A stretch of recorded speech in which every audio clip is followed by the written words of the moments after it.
Hello there, you are watching the Punter on Sports Tonight. My name is Trevor Harrison. Joining me tonight, making his Punter debut, it's Mike Pett from Unibet. How are you, Mike? Good, thank you. Yourself? I'm very well. Just for the uninitiated, just explain who Unibet are. Unibet are basically an online-only bookmaker, kind of Right. a rare breed in the UK, and we've been around for quite a while online, but we don't have any shop fronts, and we're trying to make a big push towards the UK market because we're very big in Scandinavia, but not so big in the UK at the moment. OK, well, that may well change. We're going to talk football first of all, Mike. Not the men, because they're not through yet, definitely, but the women are. And I watched their first game against New Zealand. I wasn't particularly impressed. They won the game, but it was a poor match, to be fair. Much better in the second game. And, of course, they got this classic showdown now, or group showdown at least, with the Brazilians. And I would imagine it's going to get quite a big audience tomorrow, and it might provoke a few bets for you guys. Yeah, it's definitely a market that's taken us by surprise. We didn't feel it was going to be too popular, but yeah, the Team GB women have taken a lot of interest, and we've seen quite a lot of from bets on Team GB. Yeah.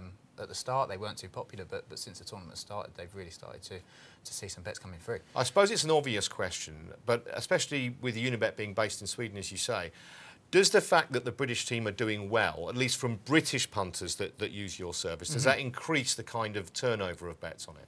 Yeah, definitely. I mean, a patriotic bet is a massive bet. So obviously the Swedes are heavily backing the Swedish women team.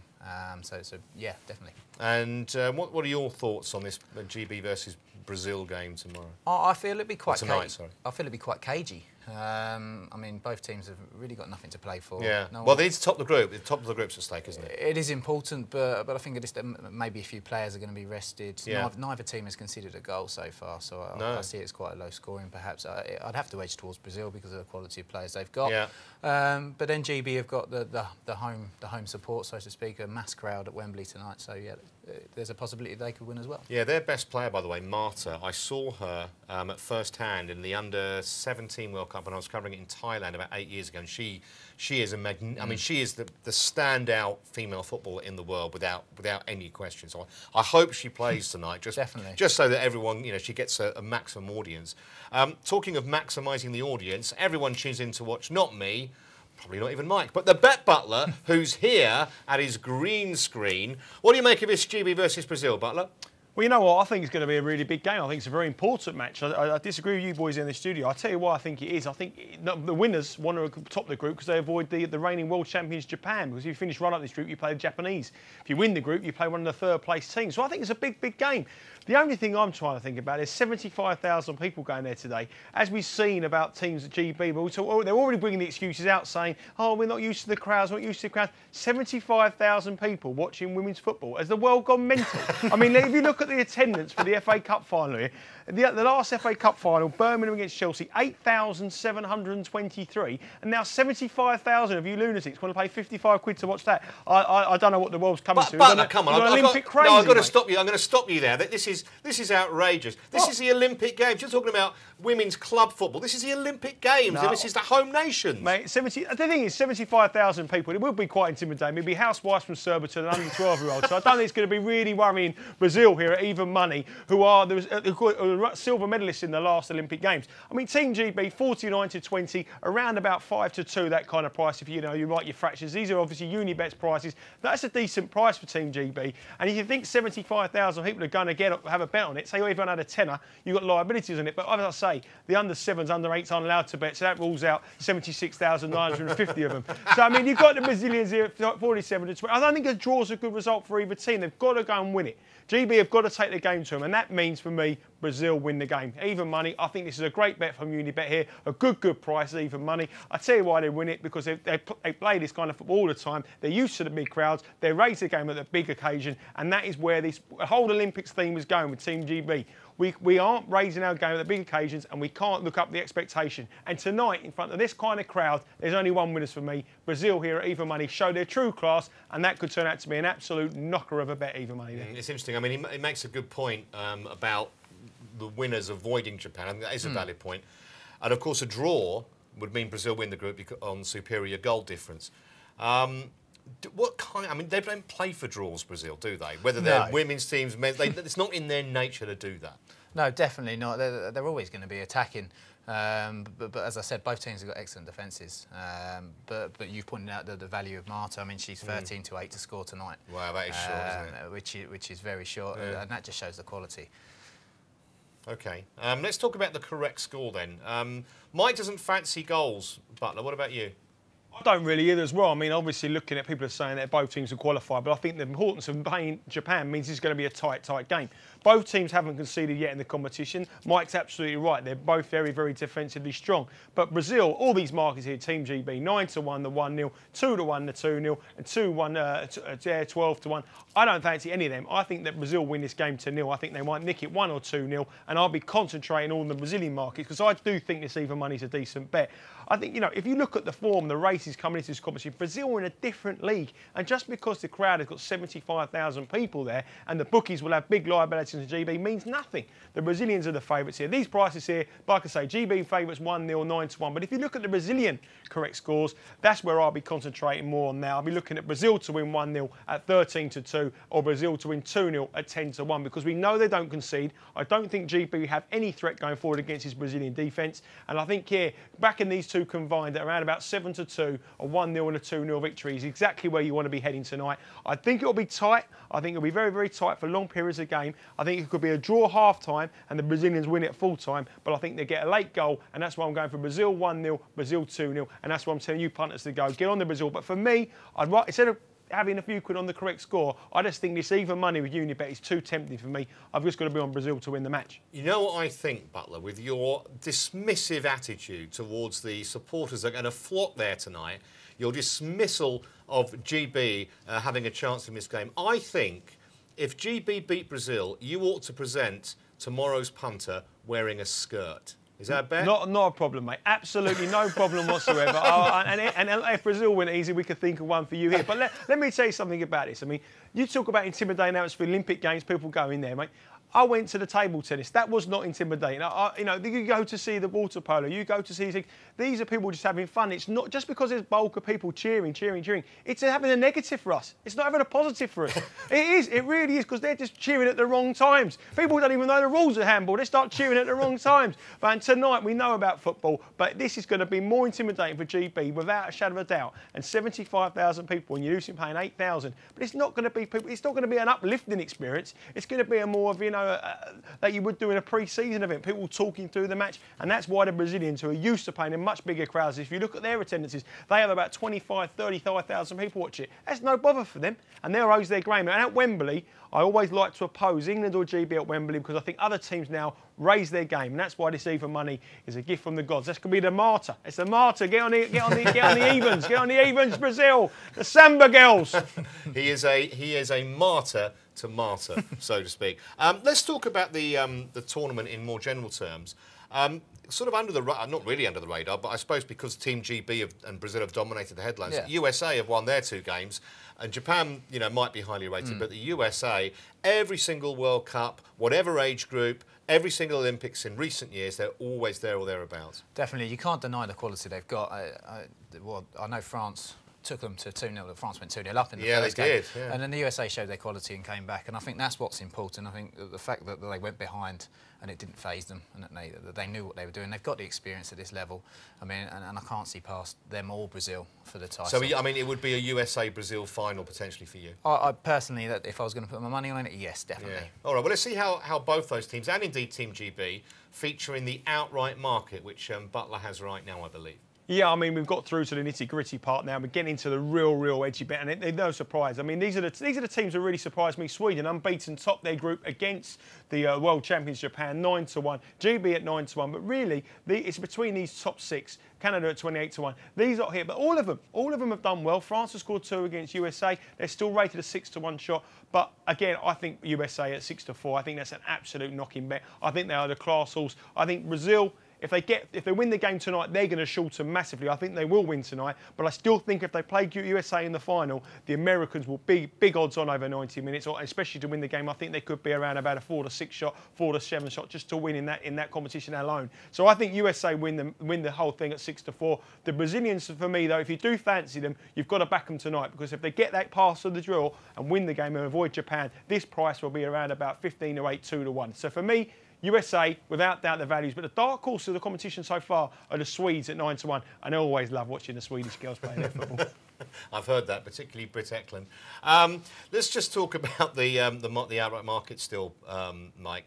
Have you seen the majority of the money for Brazil and the States, or has there been some support for some of the outsiders, so to speak? Well, Brazil and USA have taken the majority of money, as you'd expect, but Sweden are the team that we've seen the outside money, so to speak. Is that maybe partly because you're based in Sweden? Partly because, but not from Swedish customers. Right, okay. A lot around Europe are back in Sweden, and I personally don't know the reason behind it. I've seen a couple of their games; they haven't looked that strong. But yeah, apart from the two favourites, Sweden are the other team that we're seeing the money on. We're going to take a break. I think it's an opportune moment. When we come back, we're going to be talking about the men's football. We mentioned it briefly. Of course, Team GB not guaranteed to be through. They've got a big match coming up tomorrow night. We'll also be talking about other medal possibilities for Britain, and that will include Tom Daley after the disappointment of his synchronised diving 4th place yesterday, and Bradley Wiggins, fresh from victory in the Tour de France. Can he land Britain's first gold of the Games? He's in the time trial. Back with all that in just a moment.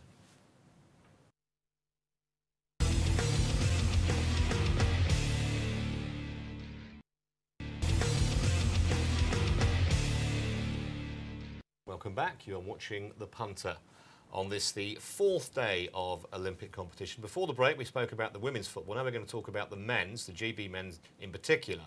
Now, got to tell you, Mike, that not just myself, but the butler and Chris Graham, our other betting analyst here, all three of us, so it's not often we all agree, but we did, before the tournament, we were all very anti Great Britain's chances. We all wanted them to do well, obviously, but none of us thought that they would. We actually thought there's a decent chance of them going out at the group stage. And there still is a chance. They've got this really big game against Uruguay coming up. Yeah, it's a tough game against Uruguay. It's not going to be easy. I mean, Uruguay have got a very good squad and players that can make a difference to any game, whether that's an Olympics or in a World Cup or in Premier League. I mean, they've got some really top draw footballers. So it's not going to be a walk in the park. I mean, one thing that occurs to me is that obviously the English high street bookmakers, they know there's going to be a welter of patriotic money. Correct. Because they're on the British high street, so to speak. You guys are slightly different. So does that mean, do you think generally that your odds about, not just Team GB, but say England internationals, do you think generally slightly bigger prices about England? Well, yeah, we're not biased, so to speak, and we're not covering a liability. So I imagine our prices are quite a barometer and probably better value to the punters, and because we're not covering that liability, so we can offer what we think is a fair price. Yeah, no, that's a good point. I mean, so if you fancy Team GB or England in the future, maybe you want to have a look at Unibet's prices. Let's have a look at the outright market then, which Butler has. I presume, like me, Butler, despite the fact that England squeezed past United Arab Emirates, you haven't changed your view that we're going to struggle to get out of this group. No, I haven't. I think that basically we've done okay. We won 3-1 against United Arab Emirates, but for long periods of time they were the better side. And the thing is now we're right on the edge, aren't we? We can either win and progress to the quarterfinals, or we can go out on just a one game. I'm more agreeing with the latter. And the only reason Great Britain has shortened is nothing to do with the performance they've done on the pitch. It's the fact that Spain aren't there.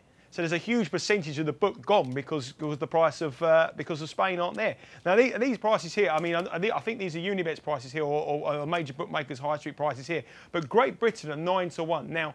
They are the second favourites for the competition, but nothing has really changed on these prices. Uruguay have got bigger, Mexico and Japan, Senegal have got a little bit shorter. All that's happened is Brazil have gone very, very, very short because the main percentage of the book has come from Spain, and which has meant that everyone's saying this is an absolute certainty for Brazil to win it.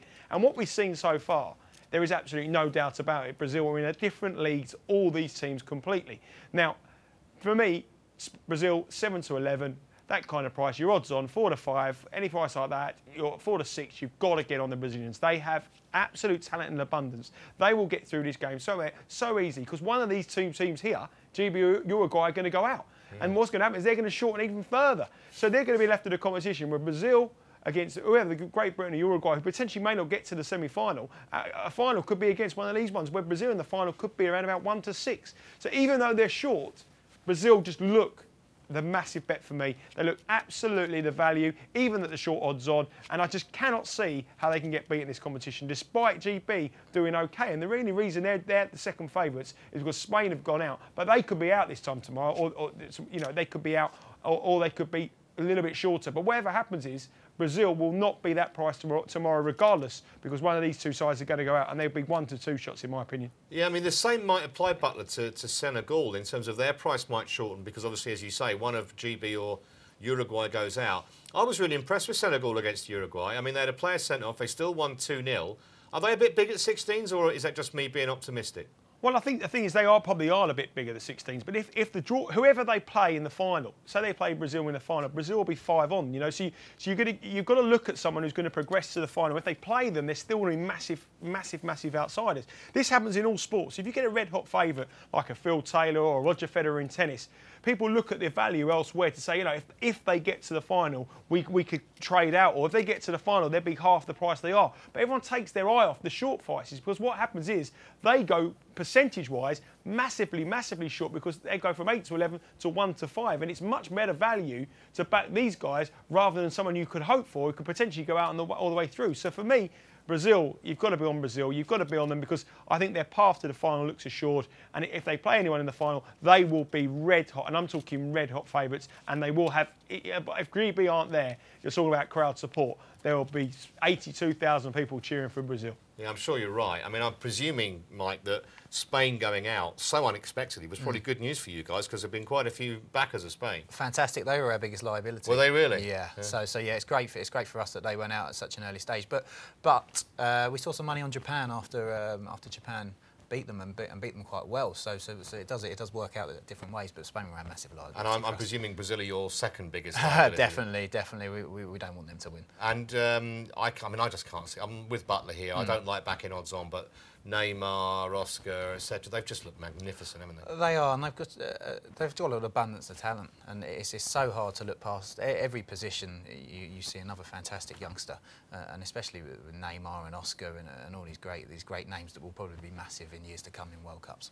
Okay, let's move it on to the diving. I'm going to talk about Tom Daley in a moment, but I just want to ask you first, Mark. I mean, presumably you obviously can't have, or Unibet can't have, a specific odds compiler for every single Olympic sport. You'd be employing about 50 people. So someone who's doing the diving, presumably you only price this kind of market up once every 4 years, or maybe occasionally if there's a world championship. I mean, they've got to do quite a bit of research, your guys, on this, haven't they, to get it right? Definitely. I mean, you can always take the easy version that the Chinese person is going to win. I think with the diving, that's a given at the moment. But yeah, the research that has to go into it, and I mean, spend hours and hours behind the scenes looking at tapes of previous competitions and form and injury. So yeah, it's not an easy thing to price up. And kind of emotionally, if nothing else, I think the whole of the country wants Tom Daley to win a medal. It doesn't even matter what colour, a bronze would do. After the heartbreak he's had yesterday in fourth, the fact that he's, obviously it's the sad news about his father and the ridiculous guy who's been twittering him in, it's all kind of built up to what could be a happy ending to it if he succeeds. And of course his partner, Pete Waterford, apologised to him, didn't he? Because he was the one that really made the error in the synchronised yesterday. He must have a decent... If he can produce the form he showed in the synchronised as a solo diver, I would think he must have a good chance. He's got a good chance, and we have seen some strong money on him, and he is second favourite behind the Chinese guy. I can't remember it, Kui Bu, I think his name is. We have seen some money, and it would be such a nice story for the public. I mean, it was unlucky yesterday. They were one dive away from getting the medal, and it was such a shame to see that happen. But I think you're right. Everyone would love to see him win gold. I mean, at one stage, Butler, they were in the lead, weren't they?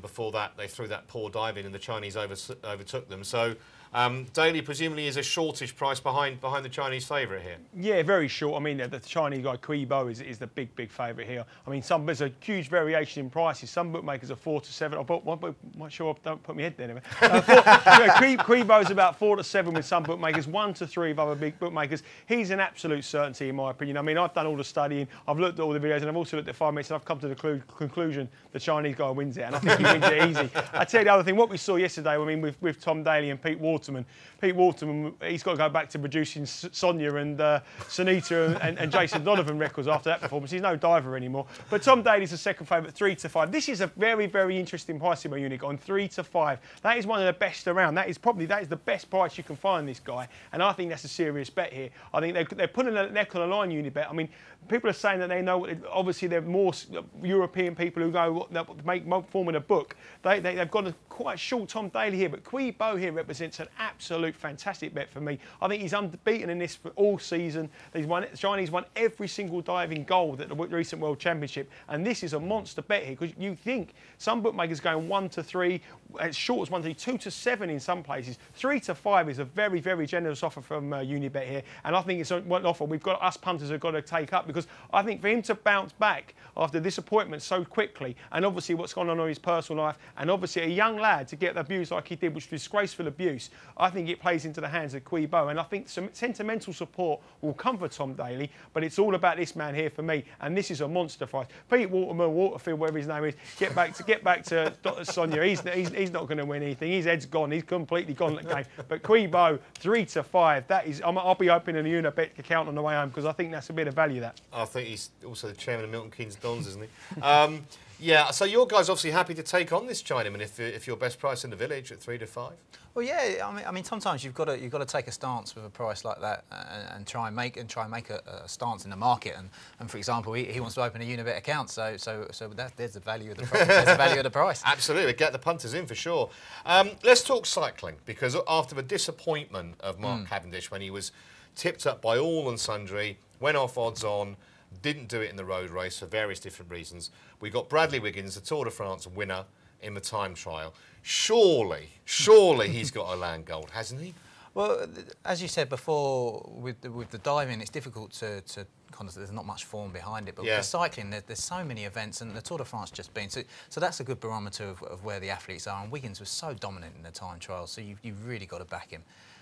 Well, I will be backing him, but I'm interested in whether Butler will, because I remember doing the show on Friday, Butler, when you stood there proudly with your betting slip with a bet that you'd got on Cavendish at odds against, and of course that all went pear-shaped. Will you be recouping losses on Mr. Wiggins or not? It's smash out time. It's smash out time. We're going double in. We're back in Wiggins. I tell you what, I've got an angle on this. I've got more of an angle. I think he will win. I think absolutely superb in the time trials in the Tour de France. He is the man to beat. He's absolutely playing. He's the biggest star in the cycling world. He's 5 to 9. And this is another one. Big discrepancy with the bookmakers. 8 to 15 with some bookmakers. 1 to 3. 5 to 9. Around about 2 to 1 on that kind of price there for Mr. Wiggins. Cadel Evans is pulled out for fatigue. He's not in the competition. So 66 to 1 shot here. You've got two of his teammates here, Martin and Froome.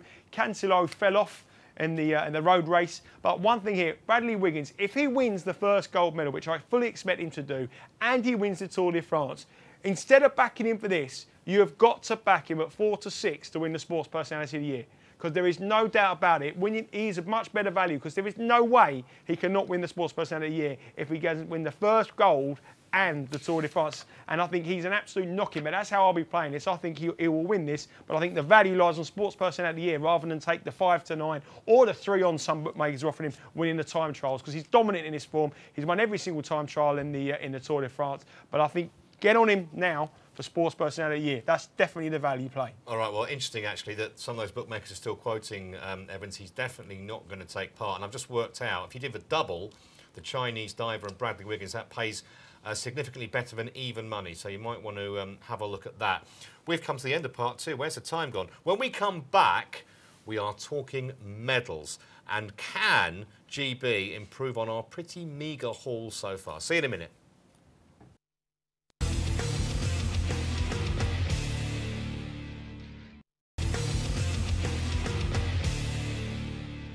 Welcome back. You're watching The Punter on this Tuesday evening on Sports Tonight. My name's Trevor Harris, along with Mike Pett from Unibet. I think the press, Mike, have been a bit harsh on Team GB. OK, we've only got 4 medals, but at the same stage in Beijing, we only had 4 medals. Admittedly, a couple were gold because of our road race success. But a lot of our strong events to come, things like the sailing, when they get out on the bike track and the velodrome, I see no reason for mass pessimism, do you?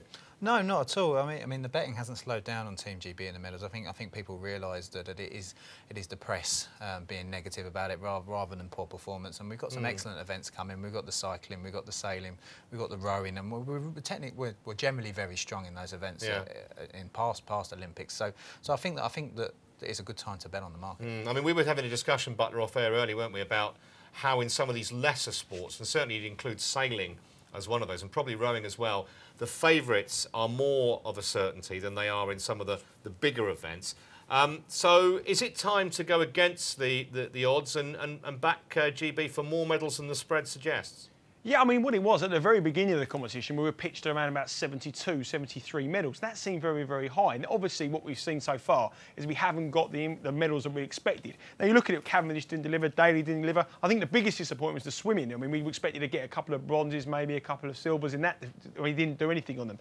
Now, have we dropped by 10? I don't think we dropped by 10. I think we probably dropped by about 5. So I will be pitching the line around about 60, 63, 64. And that's why this under 62.5 here, there's a massive reaction.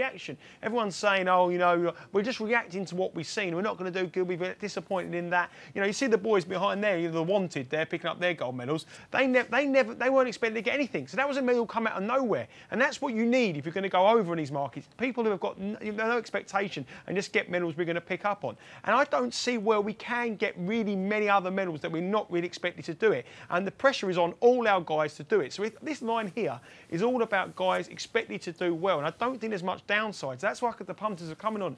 I think it's pitched around about right. I think we'll end up with about sort of 60, 63, that kind of medals. I think this is bang, bang right. But if I was taking a little view, I think I'd go over 62.5, 11-5, because I think if we have one good day at the rowing or at the cycling, this line will rise up. And I don't think there's going to be a huge deviation from this price. So what I'm trying to do is I'm trying to back over 62.5 now at 11-5. And then if it goes up by 4 or 5, back the under. Around about even money or something like that.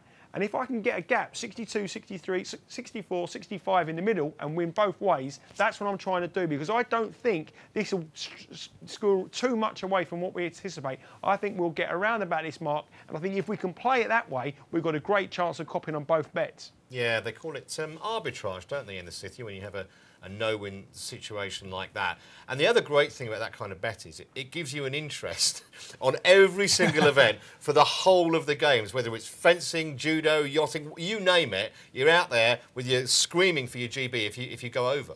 Well, definitely. I know someone that's backed China to get the most gold medals in the games, and I have as well. Oh, excellent! And he's loving every event because he's watching it and he's seeing it from a different viewpoint from everyone else. So yeah, it's definitely a lot of fun. Yeah, we'll come to that in a minute, because it's an interesting market that Butler and I have opposing views about. just a few markets like that we have. I want to talk to you about golds, GB golds in particular. None so far. It looks, as far as it can be, nailed on in sport, that we're going to win one tomorrow in the rowing. And there are plenty of other potential gold medalists. Alistair Brownlee will win the triathlon unless he crashes on the bike, and there are others. Do you think it's time now? Because when the BBC show the medals table at the end of every show, and it says Great Britain on the total medals 4, gold medals 0. It's easy to think, oh right, well I'll go under the market, but you need to take a slightly longer term view, see what events are coming up, and maybe buck the trend a bit and go with the better price. We just heard Nigel suggesting we do that on the total medals. Well, as you mentioned before, in previous Olympics we started off fairly slowly. I know we picked up a couple of golds in a couple of events. But I mean, we're seeing the most money on between 13 and 15 golds, which I think is about right from my view, and I think that's roughly what we're going to win. We've got a lot of good athletes still to come. Yeah, that still represents an interesting drop, doesn't it, Nigel? And where the gold medals were pitched at the start, I think it was around 21, 22, wasn't it? It was as high as 24.5 when the line first come out. Then it went to 23.5, and there was some really good money for 23.5. Now it's 22.5 at the short 1 to 3. But if you want to play more even money, Mark, 5 to 6 to 2, it's 20.5. I think you've got to go under. I still think this is pitched far, far too high. And the reason why I think about it, if you look at some of these Chinese guys to win their events, they're 101, 102 to win the events, and they're winning them. Our best hopes are around about 135, 140, apart from one of the rowers. You know, look at Bradley Wiggins, he's like 155 on decimal, 8 to 15, that kind of price. What the Chinese are 1 to 100. So really, there's a downside of us not getting a gold medal. There's a great chance of us getting a medal. We're probably about 1 to 33, 1 to 25 to get a medal, but we're backing ourselves at 8 to 15. Now, if all these red hot shots got the medal, we'd probably only be around about 22, 23. They've all got to win.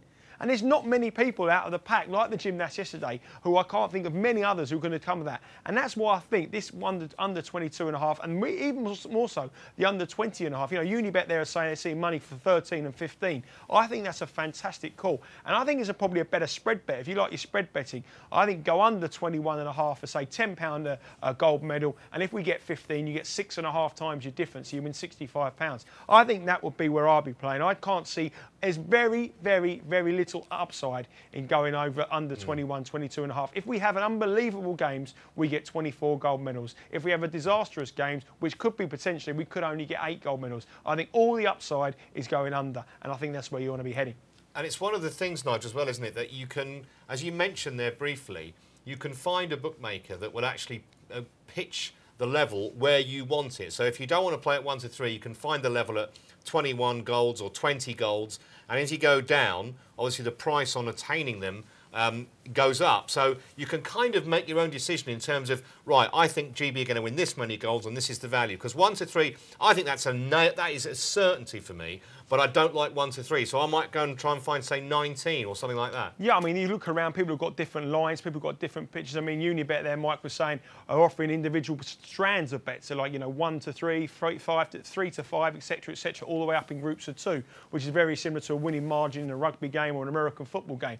And I think if you're looking at that market, that may offer you some value. I mean, 13 to 15, we hear there that this is not GB pump. This is what I quite like. And the Unibet give it a total different spin on it. This is what the Scandinavians and the Europeans who follow athletics and minor sports like this religiously, that is the mark I want to see. I mean, if I had the Unibet field book, I'd be having a field day because I think their punters would get it right more often than not in these kind of things. And if they're saying 13 to 15, I think that could be some real huge value. That's a great marker for me and anyone playing this GB total gold medals. I mean, if you look at William Hill's market, it will be all your patriotic fans having over 22.5, exactly what you said, having a bit of interest, which are making their book lopsided.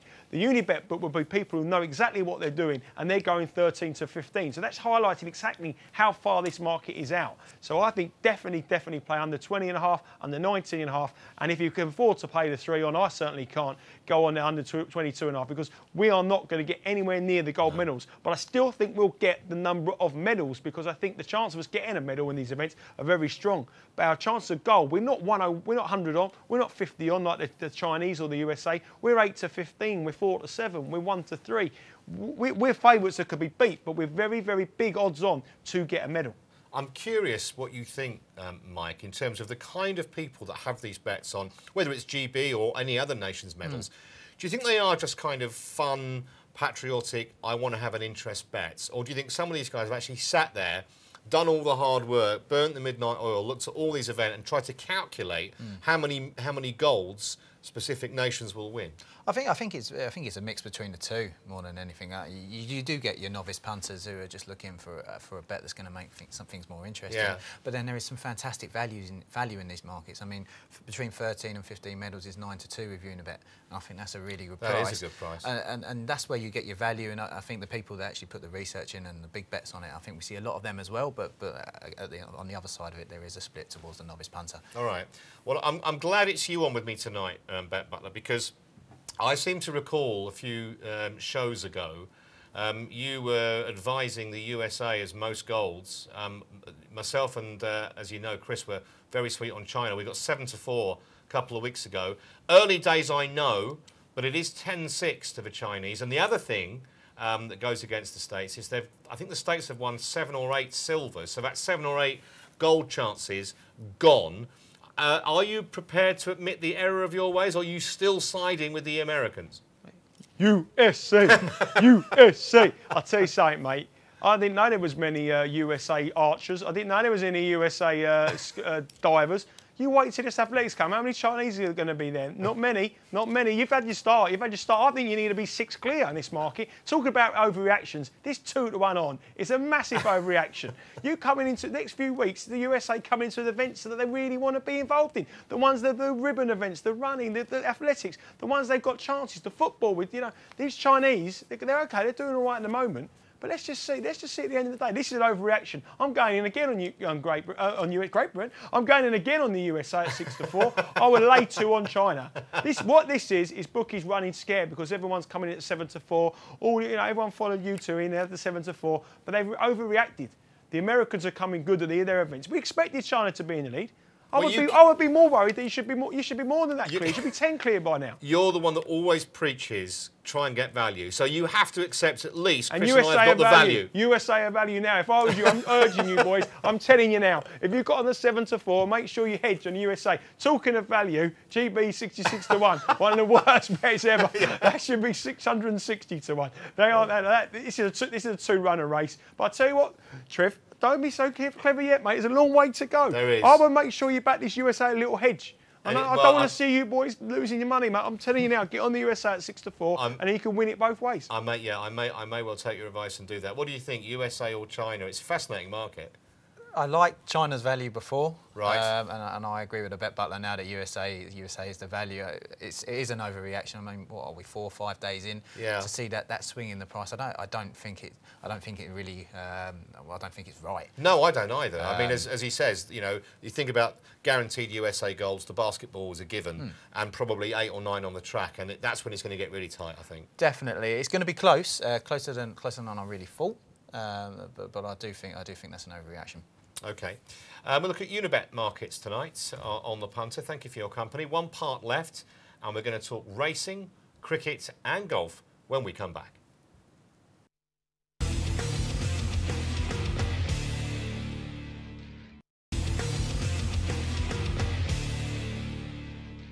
Welcome back to the final part of tonight's Punter on Sports Tonight. You might have heard Nigel before the break talking about massive odds-on shots, some of the Chinese in the diving and similar. Well, Frankel in the Sussex Stakes tomorrow is going to be around about, we think, about 1 to 19. Ridiculous odds-on.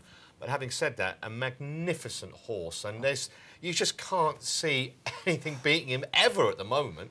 It's a dead market because no one wants to back Frankel at the price, and no one wants to back any of the other horses because they haven't got a chance. No. So he's an unbelievable horse. Have we ever seen anything like it? I'm not sure. I mean, it's fantastic for kind of casual viewers to watch Frankel in action. It's a magnificent sight, but as you say, from a bookmaker's point of view, and from a punter's as well, you've got the punter's reduced to playing forecasts or some other kind of bet. Yeah, you're looking at betting without markets. You take Frankel out of the equation, and the other horse in the race, I think his name's Far. He's actually quite a good horse. He lost to So You Think at Ascot, and So You Think's an excellent horse, and then another Grade 1 event. He only lost by half a length, I think it was. So Far should finish second. But yeah, you're looking at the betting without markets and the forecast because Frankel's going to walk it. Yeah, well, Frankel will walk it almost certainly, and I think the odds that the bet butler has illustrates just how dominant he is in the market. Yeah, I mean, he is probably the shortest price I can remember for racehorse, certainly in my experience of betting in such a high-profile event. Not, you see 1 to 20 shots and 1 to 10 shots over the jumps at Southwell in a 3-runner race, but not in the Sussex Stakes at Glorious Goodwood. It's quite interesting. I mean, I've actually laid Frankel the last 3 or 4 times and absolutely got it wrong so badly, but it will come a cropper one day. I don't think it will go all the way unbeaten. I think it can get beat. And, you've got to take a chance at 1 to 19. This is a market that basically is around betting exchanges. I mean, for the fixed odds, Unibet and other bookmakers out there, they're going to have to come up with specials, how far Frankel will win, betting without the favourite. But this is a market that on the betting exchanges, you will see millions of pounds bet. And all of it, 99.9% of it, will be around Frankel. And I think tomorrow, Far is a horse that really does go on soft ground. And I think if anything can beat Frankel, it's the weather. That's the only thing can they beat. I mean, you see when it's won on really good ground, it's gone away on good to firm ground, and it's won convincingly. But if anything can get it beat, it's rain and heavy ground. And if that happens, Far is a soft ground, loves the mud. He loves the... So I think tomorrow, if there is a bit of rain, I would definitely lay Frankel here. And what I would do, this is how I would play it, I'd lay him at the pre-event at 20 on, and I'd put to back him back in running around about 1 to 3, 1 to 4, because I still think Frankel will win it, but I certainly can't see him winning by 10 lengths, 12 lengths, 8 lengths, that kind of stuff that the odds would suggest. And I think if you're going to play the game tomorrow and watch it and you want to have a bet, some bookies will come up with probably margins on how to win, how far he's going to win. And I think if they go silly, like 5.5, 6.5 lengths, repeat, if the ground is definitely boggy, I think it could definitely be under, because Frankel, it doesn't usually ease up. He goes away and wins comfortably. But tomorrow, the only thing that can get this horse beat or make it a struggle and make it competitive is the ground. Yeah, I remember last year he beat Camford Hills, didn't he? 5 lengths in the same race. And that was kind of billed as this, big duel. and it never materialised, and obviously now we're not building it up tomorrow. And the other thing, when you said earlier about, you know, the punters don't have much choice in which markets to play, and all of the bookies going to get much interest in this, and no other trainers and owners want to pitch their horse in against Frank. There's only 3 rivals tomorrow. Well, yeah, and one of those is his payment. It's the pacemaker. But yeah. So it's virtually against 2 horses. There is absolutely no value or interest in the market whatsoever, which is a shame for such a good horse to be in that situation. And for such a prestigious race as well. Come to that. Yeah, correct. I mean, it is a prestigious race. It's quite a famous race, and to see Frankel stroll away doesn't really do it justice. Okay. Well, the butler was mentioning about the weather being the only thing that could beat Frankel. The weather may yet have an impact in the Test match, which starts on Thursday, England-South Africa. England coming from behind, or they'll have to come from behind if they're going to get back into this series. It strikes me that your odds makers would have had a really hard job pricing this second Test, because England were favourites before the first Test, got walloped, took 2 wickets in the whole match, lost by an innings. So do your odds makers think, OK, we made a mistake, we were wrong, or do they think, no, it was a blip, England are #1 in the world? I mean, I think it's tough to price this match up, you know. I spoke to the odds compiler about this exact subject, right. and what he said to me was that he still feels that England are a good side and a good batting side. And if there's going to be rain in play, are South Africa going to take 20 wickets? I know England struggled, but they still made 380 in the first innings, and they should have made more. They should have, yeah. They should have made more. They made a few mistakes, but they are a good batting side. And if the rain is going to take 2 or 3 days out of the equation, I think the draw is definitely the best value, and this one we've seen the most money on. Well, you were sweet on the draw the other night, Butler. I have checked the forecast after your kind of Michael Fish thing, and I can tell you that Thursday and Friday, not too bad, just the odd shower. Saturday doesn't look very good, so I'm presuming that, I think the draw was 11:08 when we spoke to you a few days ago. I presume it's shorter now, is it? It was 11:08. It's been short. There's been money for it all the time. It's into 3-2 there. I mean, that's a little bit bigger. They're going that's quite a big price at 6-4. So that Unibet going the best price again here.